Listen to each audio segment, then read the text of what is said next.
Okay, the next thing that I would like to talk about is some of those frequently asked questions or questions that I've gotten throughout the year. I looked at the Sweet Success Guidelines for Care. I consulted with our state MCAH, maternal, child, and adolescent health contacts, and I also consulted with some experienced Sweet Success clinic staff, and I got their opinions on these. So I would like to take a moment to thank Leona Shields and Gwade Say from the state of California, June Fowler, Mary Beth and Teresi, Trudy Thies, and Lily Nichols. They are the Sweet Success Clinic staff that also helped me answer some of these questions. So the first question is it true that Medi-Cal will not pay for additional visits if GDM diagnosis is not made with an OGTT? And this is not correct. This is actually a billing question and not a diagnosis question. Payment is not based on how the diagnosis was made. It's based on what you billed. So you need to make sure that you're using the correct CPT codes and the correct ICD-9 codes. We recommend that you talk to somebody in your billing and compliance department so that you are consistent in your billing and so that you're using the correct codes. The ICD-9 code for GDM is 648.80, and keep in mind that the ICD-10 codes are going to be coming out in about, they're advertising October of 2014. So those codes are actually going to change, and you may want to start doing a little bit of research on that. There are a couple of websites that I found already that will convert the ICD-9 to the ICD-10 code. The CPT codes for GDM, we have we created a document that talks about the length of the visit, the type of service, the type of diabetes, and we've added a couple of CPT codes as examples. This document is in the affiliate section of our website, so you can access that anytime you need to refer back to it. And this is a little snippet of what it looks like. So as you can see, it's the type of diabetes, how long the visit was, and then some of the activities that might take place and what CPT codes might be used for that. Keep in mind also that this is for non-CPSP providers. If you are a CPSP provider, you need to check what those CPT codes and what the rules are for that. It's a quick summary. It's by no means totally inclusive of anything. It is just to give you some ideas. It's got the services that are usually rendered with some codes, like I said. It's got a summary of the descriptions that refer to the average uncomplicated client. If your client has some complications, and the service codes would change. Again, we recommend that you work with your billing and compliance departments. If you have any suggestions for items to add, or if you've tried some of these and they're not working, let me know. I'll do a little bit more research and update this.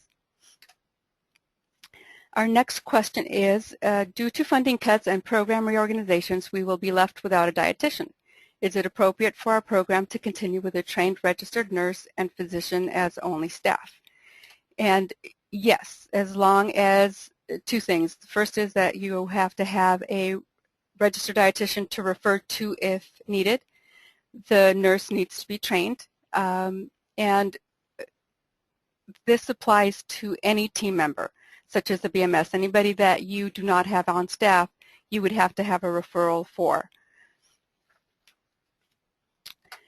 Next question, I'm sorry. Do you have patient instructions on how to do a 2-hour TTT for a breastfeeding woman?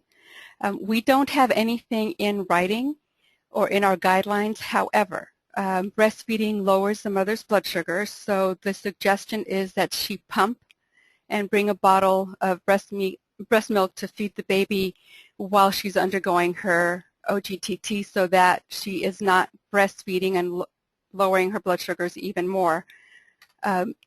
make sure that they don't go for a walk. And we also suggest that they repeat the OGTT a year later or after the baby has been weaned. Next question. Do patients who are diagnosed with GDM need 1, a TSH and microalbumin, 2, an EKG if they are over 35 years of age, and 3, a fetal echo? Number 1, the answers for the rest of for this question are all from our can be found on Table 4 and Table 5 of the Medical Management for Pre-Existing Diabetics chapter. I believe it's Chapter 3. But basically, a TSH micro is recommended for women diagnosed with GDM in the first trimester or that you suspect is a type 2. Women with type 1 or type 2 diabetes. For the EKG, it's recommended for women with symptoms or significant history. Long-standing diabetes, that's over 5 years, over 10 years, and maternal age over 35, or GDM with moderate cardiovascular disease. Number 3, the echo is recommended for women with type 1 or type 2 diabetes or a BMI over 40. The BMI over 40 is not part of our guidelines for care, but there's an interesting article saying that women with morbid obesity or a BMI over 40 have similar risk for congenital malformations, and I've attached the article information here so that you can look that up, but it might be something to consider. And again, this information is on Table 5 of the Medical Management Pre-Existing chapter.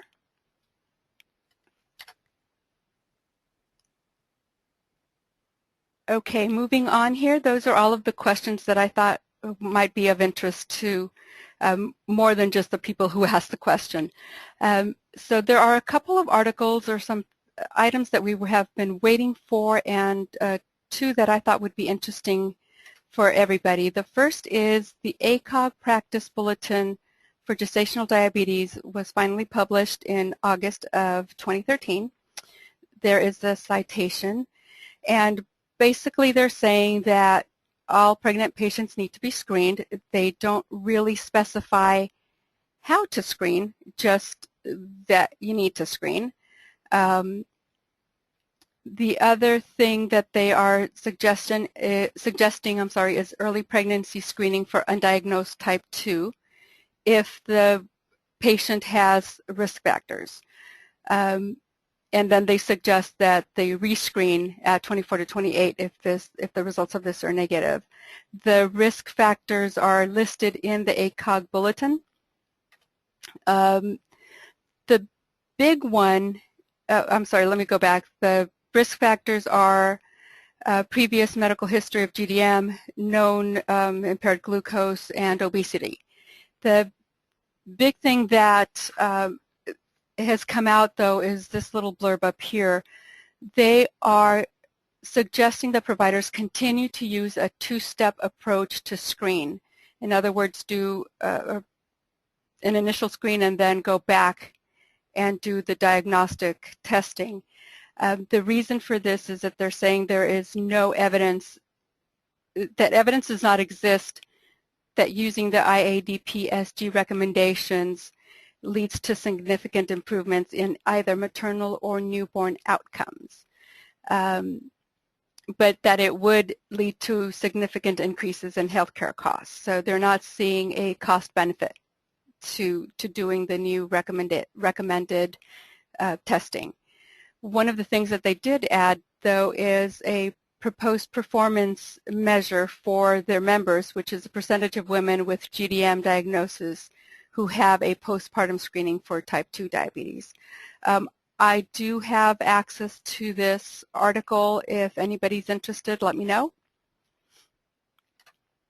The next thing that I wanted to mention was an article by Avalos et al., and the title is Applying Current Screening Tools for Gestational Diabetes to a European Population. This is a study by the Atlantic Diabetes and Pregnancy Network. It's 5 antenatal centers in on the Irish Atlantic seaboard. Now, this is on a European population, which is very different than what we usually see here in California, but their results were really interesting. So what they did is they're trying to evaluate the usefulness of selective screening in detecting GDM, and they also analyzed pregnancy outcomes of low-risk GDM women. And one of the statements that was made in the article is that there has been a suggestion made that women with GDM who had no risk factors have a quote-unquote milder form of glucose intolerance, and that their outcomes may be similar to that of the background population. So they were looking at what the outcomes for this group would be. So what they did is between 2007 and 2009, they universally screened 5,500 women for GDM using the International Association of Diabetes and Pregnancy Study Group criteria. And what they established was a 12.4 prevalence rate. They then went back to this group that was diagnosed using universal screening and applied selective screening to see what the differences would be. So they used National Institute of Health and Clinical Excellence criteria and Irish and American Diabetes Association guidelines. So what they found, remember that we are looking at people who have already been diagnosed using a universal screen. So what they found was that using, for example, the NICE criteria, only 54% of these women would have been tested. So if we only applied the NICE criteria, or the National Institutes of, whatever that is, 54% would have had one risk factor and would have been tested. So we're missing 46% of the women who tested positive. The really interesting thing here is that 20% of the women had no risk factors, so they would not have been tested at all. And the prevalence of GDM among women with no risk factors was 5.4. It was lowest for the ADA guidelines. There was only 2.7% prevalence. More importantly, what they found was that women with no risk factors who were diagnosed with GDM actually had worse or more adverse outcomes than the background population.